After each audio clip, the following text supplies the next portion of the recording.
Guys, Xaryu here, and today I am playing double Frost Mage Mistweaver, one of my favorite comps to mess around with. It's actually not too bad either. We're fighting Demolock, Boomkin, our Shaman here first, and our comp does pretty well against Demolocks for one big reason.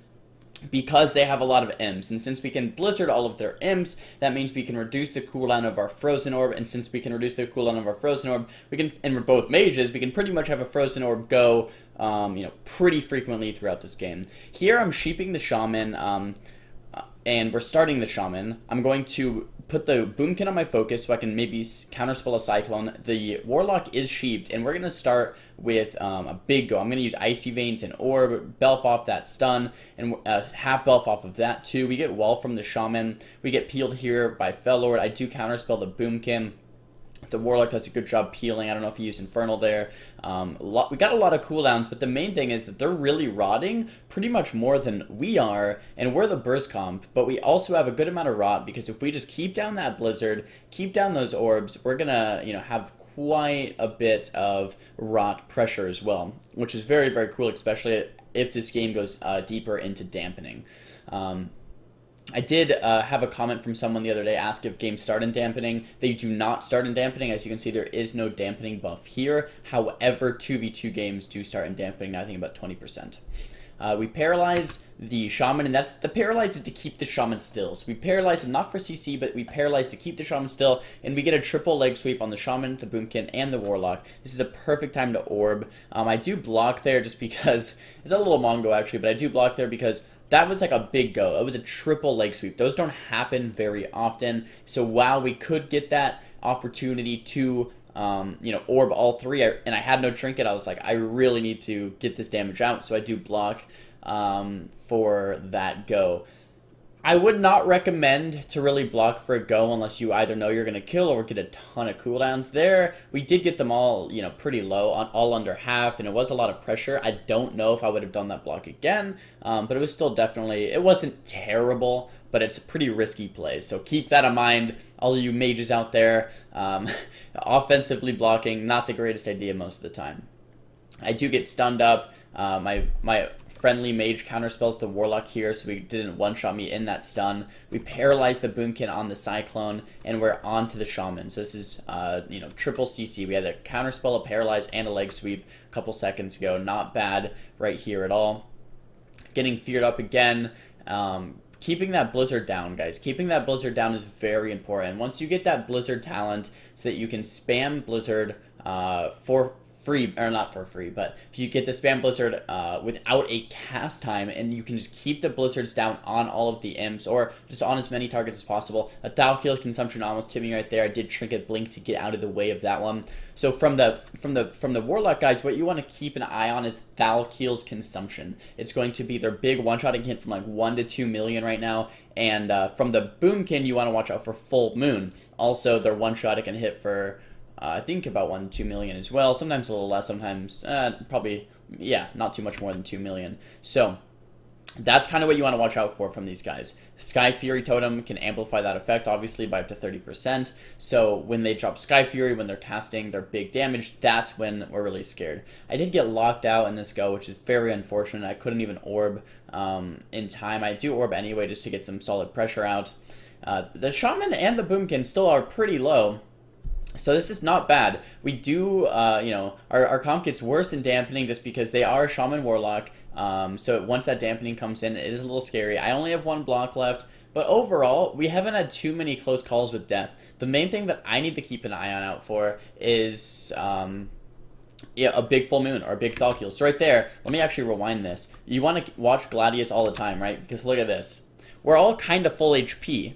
So if you were to not look at Gladius, close your eyes and not look at Gladius, and then my monk would have just died, you would have been like, oh crap, I died, I got one shot, what a dumb game, right? But look, guys, they're casting Full Moon, and they're casting Thalkiel's Consumption, okay? If you keep an eye on Gladius, okay, if you keep an eye, you won't be surprised by many of your deaths, okay? You're going to be like, okay, they're casting Full Moon and Thalkeels. I either have to block, I either have to blink. If it's on my monk, he has to port, he has to wall. He has to use something in return, because guess what? They're using 2 cooldowns. If you don't react to something like this, a Full Moon and a Thalkeels, guess what? You're going to die. Probably at 100-0. And it's not that the game's stupid, it's that they used all of their offensive cooldowns and you didn't use any of your defensives. So if you do get one shot and you don't know why, my best advice is to figure out why. You know, figure out why you got one shot so that you can change that up in the future.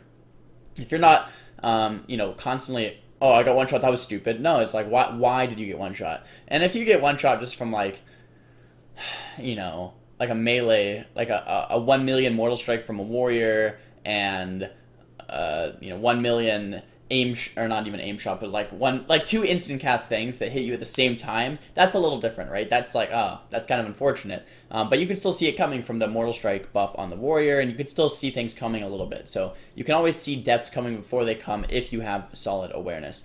Here, guys, we have a double Icy Veins go. Okay, so we both have our Icy Veins up right now. We both have orbs down. We get that full leg sweep. I have my counterspell available if we need it. Bell of Silence off of that, counterspell the Cyclone on the Boomkin, and the Shaman just goes down with that Bell of Silence to follow. So pretty awesome game there, guys. This is the damage breakdown if you want to take a look. But once again, I want you guys to really understand why we're surviving, why we're not just dying instantly. It's because we're avoiding the big Full Moon and the big Thalkeels consumption from these guys with our blinks, with line of sight, with counterspells, temp shields, etc. And then we're just running, getting our orbs back, and then hitting the Shaman really hard. Let's hop into another game.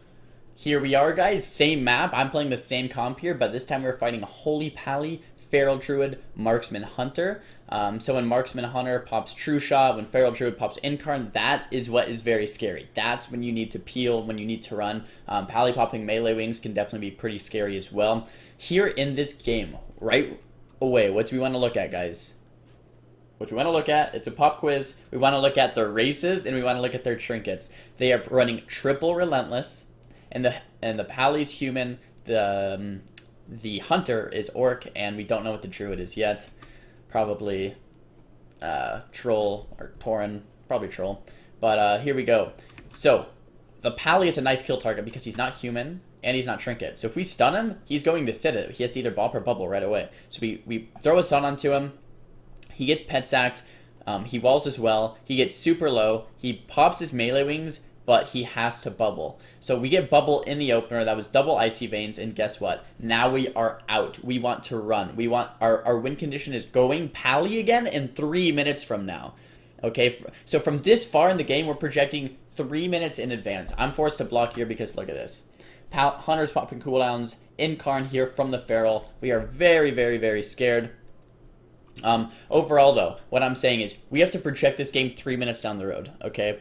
The Pally doesn't have bubble for 5 minutes, I think. Yeah, I think it's 5 minutes. And we have Icy Veins back in 3 minutes. So as far as trading cooldowns, we're going to be able to Icy Veins and Orb, both of us, again, in 3 minutes. So if we just survive for, whatever, 2 more minutes it is, or, yeah, about 2 more minutes now, we're going to be able to kill this Pally because he has no bubble anymore.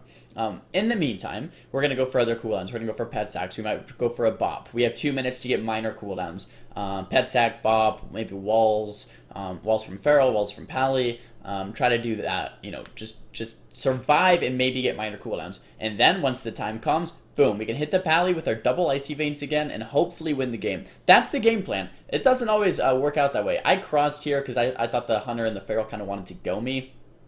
And they kind of do look at me for a second, but since I'm so far, they're just like, oh, screw that, let's just go these guys.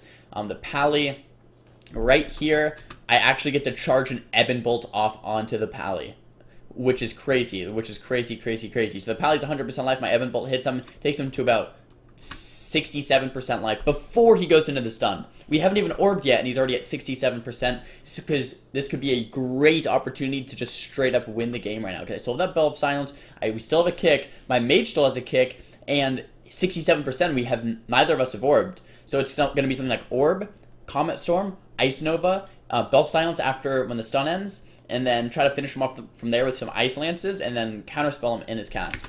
So here we have his Orb, get the Bop, Spell Steal the Bop and the Freedom immediately. Bell of Silence off. have that Blizzard down. He's trying to fake, holding my counterspell. He does fake me there, but he just goes down. So we actually killed him a little bit sooner. We would have had our double Icy Veins go in another minute and a half or so, or another about minute, I guess. But we got a nice big Ebon Bolt, big juicy Ebon Bolt off onto the Holy Pally before the go, then stunned him up, already low, and then threw the orbs down. So something like that, guys, is good, but it's not something that is always going to happen. It's definitely pretty rare when you can actually get that Ebon Bolt off. So I wouldn't go for a setup like that every time, but when you can get it, it's pretty freaking cool. Guys, Xaryu shirts. 2 days left. 2 days left. If you guys want to pick up your Xaryu apparel, make sure to check it out. The link will be down below in the description. If you guys enjoyed the video, if you guys learned something, make sure to thumbs the video up. Thumbs it down if you didn't and you thought the video was stupid and you hated it. Talk to me in the comments below, guys. And don't forget to subscribe. I'll see you guys next time. Peace!